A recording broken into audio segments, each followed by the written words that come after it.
स्वागत है आप सभी भाई बहनों का हमारी आज ही सच्ची खबरों में। सभी भाई बहनों से कहना चाहूँगी वीडियो को लाइक करें, चैनल को सब्सक्राइब करें और अपनी और ही बहनों तक शेयर करें। हमारे चैनल पर सिर्फ और सिर्फ सच्चाई मिलती है। तो देखिए, जिन बहन भाइयों ने अभी तक चैनल को सब्सक्राइब नहीं किया वैसे ही देख लेते हैं, तो चैनल को प्लीज़ आप सभी सब्सक्राइब करें और उन बहनों तक शेयर करें जो अपना कार्य पूरा करना चाहती हैं। हमारे इस चैनल पर सभी प्रकार के रजिस्टरों के बारे में भी जानकारी दी गई है। अब देखिए, कल मैं आपको बाल बंटवारा वाला जो रजिस्टर बताने जाऊंगी, उसमें 29 और 30 अप्रैल का होगा। वो सभी आंगनबाड़ी बहनों को बनाना है, चाहे वो टीचरों को भी बनाना है। तो देखिए, 29-30 अप्रैल का जो रजिस्टर है उसको हम कल वाली वीडियो में डालेंगे। तो आप कल सुबह की वीडियो देखना बिल्कुल भी ना भूलें और अपना रजिस्टर समय से बनाएं। तो देखिए, आज यानी 7 तारीख है, तो ये 6 मई का निकला हुआ आदेश है। अब मैं आप सभी बहनों के सामने इसको रखना चाह रही हूँ किस लिए निकला हुआ है। तो देखिए, प्रेषक दुर्गा शंकर मिश्र, मुख्य सचिव उत्तर प्रदेश शासन सेवा में समस्त, अपर मुख्य सचिव सचिन उत्तर प्रदेश शासन। विषय आपका है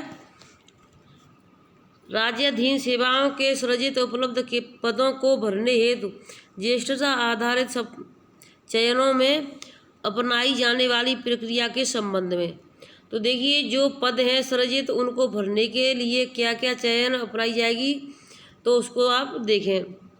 महोदय, उपरोक्त विषय की ओर आपका ध्यान आकर्षित करते हुए मुझे यह अवगत कराने का निर्देश हुआ है कि कार्मिक अनुभाग के कार्यालय ज्ञापन संख्या 2908 का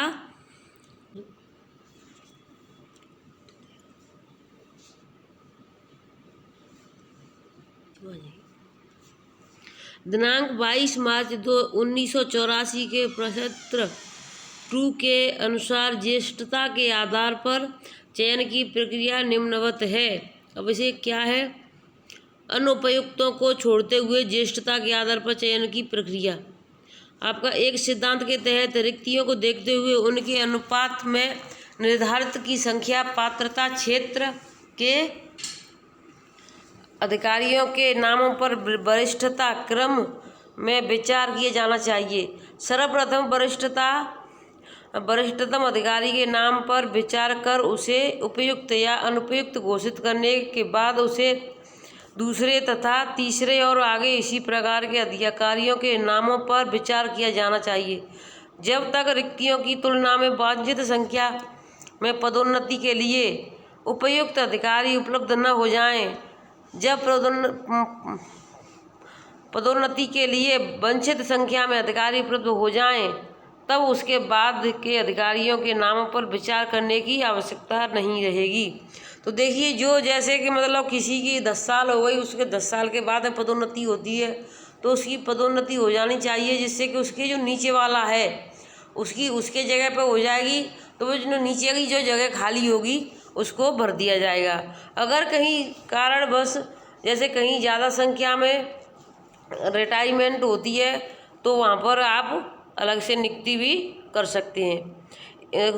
खाका है, इस सिद्धांत के आधार पर पदोन्नति हेतु संबंधित अधिकारियों की पदोन्नति पद के ठीक नीचे के पद पर कार्य करने की अवधि की प्रविष्टियाँ देखी जाएं, और यदि वैसी अवधि 10 वर्ष से अधिक हो तो केवल अंतिम वर्ष 10 वर्ष की प्रविष्टियाँ देखी जाएं। आपका दूसरा 1.2 विभिन्न न्यायालय के निर्णयों में यह सिद्धांत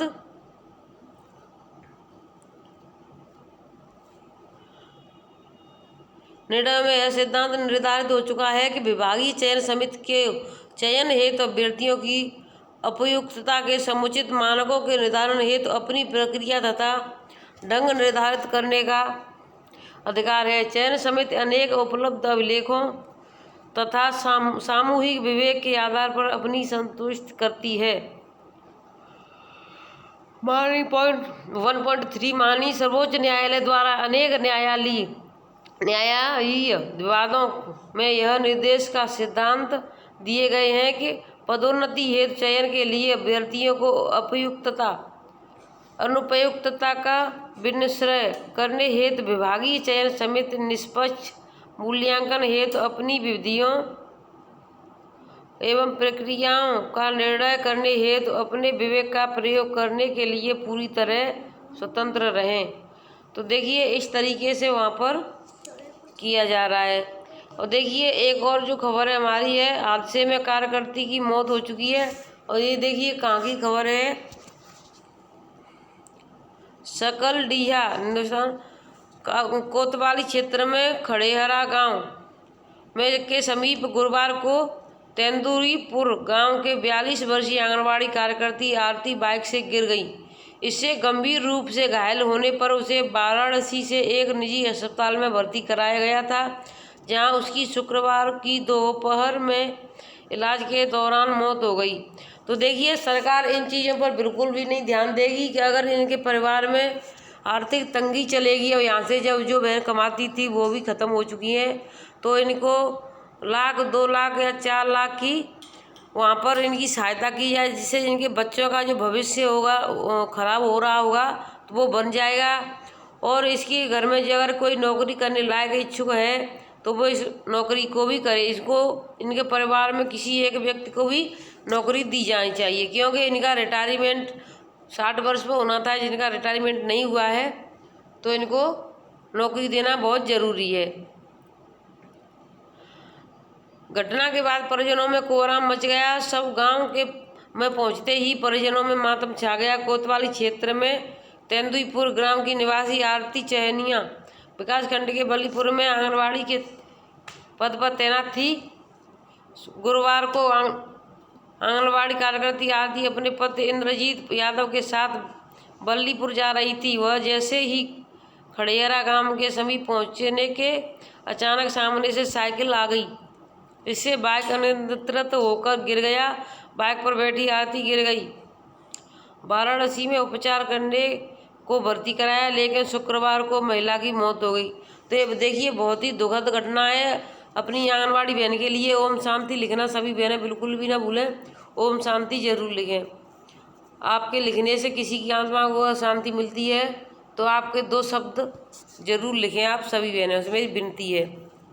और देखिए आगे की खबर है, सावधान आम खाने के बाद क्या होता है। देखिए ये खबर हमने पहले भी दिखा दी है, तो मैं आपको फिर से दिखाना चाहूँगी कि आम खाने से, ये गर्मियों का सीजन चल रहा है तो आम खाने से कितनी प्रॉब्लम हो सकती है। तो देखिए अभी हाल में कुछ यात्री चंडीगढ़ घूमने गए थे। चंडीगढ़ में उन्होंने आम खाने के तुरंत बाद कोल्ड ड्रिंक पी लिया, जिसके कारण वे तुरंत बेहोश हो गए। उन्हें तुरंत अस्पताल ले जाया गया, जहां उन्हें मृत घोषित कर दिया गया। डॉक्टरों ने बताया कि आम खाने के बाद कोई भी कोल्ड ड्रिंक या सॉफ्ट ड्रिंक नहीं लेनी चाहिए। आम का सिट्रिक एसिड और कार्बनिक एसिड मिलकर जहर बनता है, जो स्वास्थ्य के लिए हानिकारक होता है। तो देखिए इस चीज़ पर आप सभी है ना विशेष ध्यान दें, क्योंकि जब भी आप रास्ते में जाती हैं तो बच्चे आजकल पहले आम खाएंगे, बच्चों की जिद होती है कि आम खा लें, उसके हाथ धोने के बाद में कहीं कोल्ड ड्रिंक दिख जाती है जैसे ही उनको रास्ते में, तो वो कोल्ड ड्रिंक के लिए जिद भी करने लगते हैं। कुछ माताएं ऐसी होती हैं जो अपने बच्चे की जिद के आगे झुक जाती हैं और उसको पिला देती हैं। तो देखिए बच्चा अगर रोता है तो उसे रोने दें, आप ऐसी जहर को ना बच्चे को पिलाएं जिससे अपने बच्चे का जीवन खत्म हो जाए। बच्चे ही नहीं बल्कि बड़े भी इस चीज़ को विशेष ध्यान रखें कि बड़ों को भी यही काम नहीं करना है।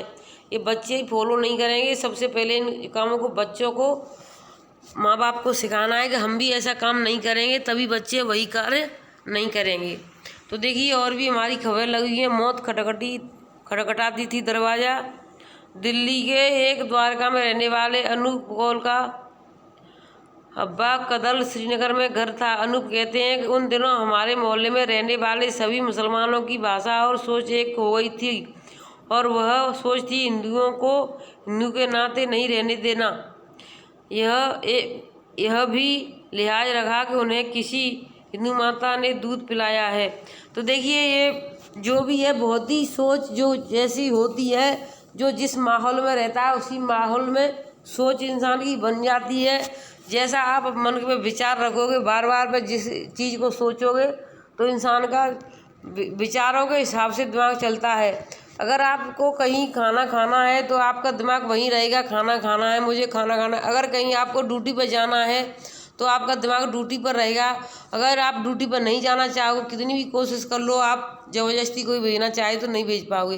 तो जैसा इंसान अपने मन में बनाकर रखेगा उसी हिसाब से इंसान का मन और विचार बन जाते हैं। तो आप अपने मन में एकदम बहुत ही स्वच्छ और अच्छी भावना वाला मन बनाएंगे, विचार रखेंगे, तो आपका मन एकदम से अच्छे विचारों वाला बनेगा। और उसी प्रकार से आप अपने बच्चों को भी शिक्षा दें कि देखिए, जो अगर हम अपनी बेटियों की साथ अपने बच्चों को भेजते हैं तो अब हम अपने बच्चों से कहते हैं कि हमारी बच्ची से कोई कुछ ना कहे, आप उसके साथ रहना देखना। तो उसी हिसाब से हमें अपने बच्चे से यह भी कहना है कि आप भी कभी किसी के साथ रहकर किसी की बच्ची से कुछ ना कहें।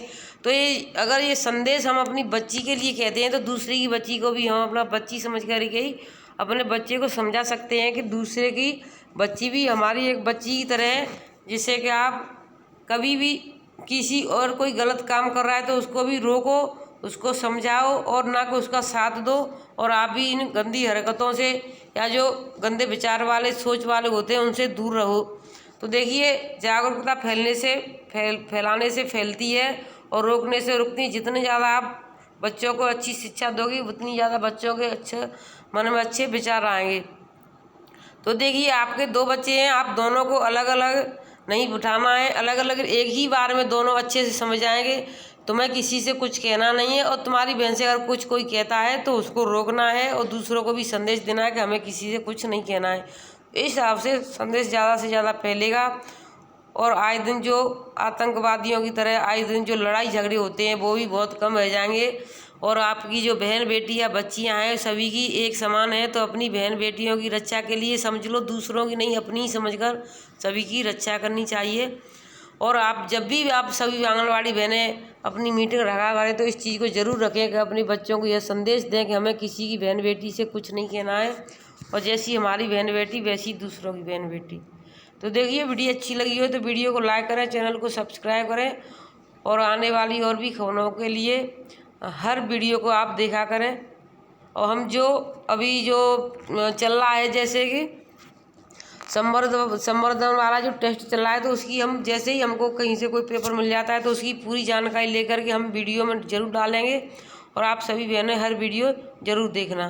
धन्यवाद।